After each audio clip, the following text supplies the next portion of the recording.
Hi అండి, welcome to Aradhya properties. So friends, మా channel ముందుగా సబ్స్క్రైబ్ చేసుకోండి. సో దీనివల్ల మేము అప్లోడ్ చేసే ప్రతి వీడియో కూడా మీ మొబైల్కి నోటిఫికేషన్ ద్వారా వస్తుందండి.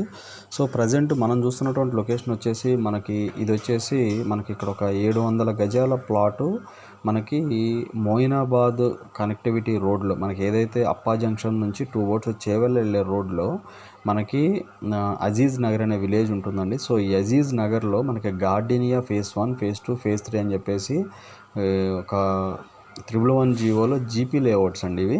సో ఇందుట్లో మనకు గార్డీనియా 1 ఈ కనపడే రోడ్ ఏదో ఇది వచ్చేసి మనకి 40 ఫీట్ రోడ్ అండి. సో ఈ వెహికల్ వస్తుంది కదా, ఈ వెహికల్ మనకి మెయిన్ రోడ్ నుంచి వస్తుంది. ఇక్కడ నుంచి ఎగ్జాక్ట్గా ఒక 1/2 కిలోమీటర్ డిస్టెన్స్లోనే మనకి మెయిన్ రోడ్ అనేది ఉంటుందండి. 2 రోడ్స్ మనకి అప్పా జంక్షన్ టు చేవెళ్ళ వెళ్ళేటువంటి కనెక్టివిటీ రోడ్డుకి చాలా దగ్గరగా ఉంటుందండి. సో ఇది వచ్చేసి మనకి 111 జీవోలో ఉంటుందండి ఈ ప్రాజెక్టు. ఇది వచ్చేసి మనకి అజీజ్ నగర్ అనే విలేజ్లో మనకి గార్డీనియా ఫేజ్ 1లో ఉంటుందండి ఈ ప్లాటు. సో మనకి సౌత్ ఈస్ట్ కార్నర్ ప్లాట్ వచ్చిందండి. 700 స్క్వేర్ యార్డ్స్ ఉంటుంది. సో నేను మీకు ప్రైస్ అయితే వీడియోలో నేను ఎక్స్ప్లెయిన్ చేయాలని నేను మీకు డిస్క్రిప్షన్లో అయితే మెన్షన్ చేయగలను.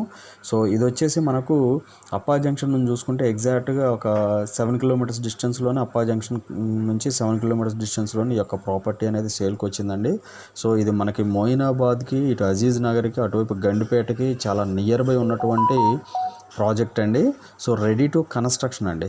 సో ఇప్పుడు మనకు కనపడేది మాత్రం ఫేజ్ 1 ఇది. మనకి ఫేజ్ 2, ఫేజ్ 3 అనేది ఈ ప్రాజెక్ట్ బ్యాక్ సైడ్ మనకి ఫేజ్ 2, ఫేజ్ 3 అనేది ఉంటాయి. సో ఇందుట్లో మనకు 700 square yards south east corner వచ్చింది. సో మీరు చూస్తున్నారు కదా, మనకి మ్యాన్ మూమెంట్ కూడా బాగానే ఉందండి ఇక్కడ. సో ఇక్కడ రెగ్యులర్గా మనకి షూటింగ్స్ అయితే జరుగుతుంటాయండి. మీకు లాంగ్లో చూసుకుంటే అక్కడ క్యారీ వ్యాన్ ఉంటుంది, అక్కడ షూటింగ్ నడుస్తుందండి. సో రెగ్యులర్గా ఈ ఏరియాలో అయితే మనకి షూటింగ్ స్పాట్ అని చెప్పుకోవచ్చు అండి. సో దీనికి నియర్ బై చిలుకూరు కూడా ఉంటుంది. So number of educational institutions ఉన్నాయి, నెంబర్ ఆఫ్ మనకి చెప్పుకోదగ్గ రిసార్ట్స్ ఉన్నాయి. సో చాలా బాగుంటుందండి లొకేషన్ కూడా. సో నేను మీకు డైమెన్షన్ ఇవన్నీ కూడా వీడియోలో నేను మీకు డిస్క్రిప్షన్ అయితే మెన్షన్ చేస్తానండి. సో ఇవి ఫుల్ డీటెయిల్స్ అండి. Thank you very much.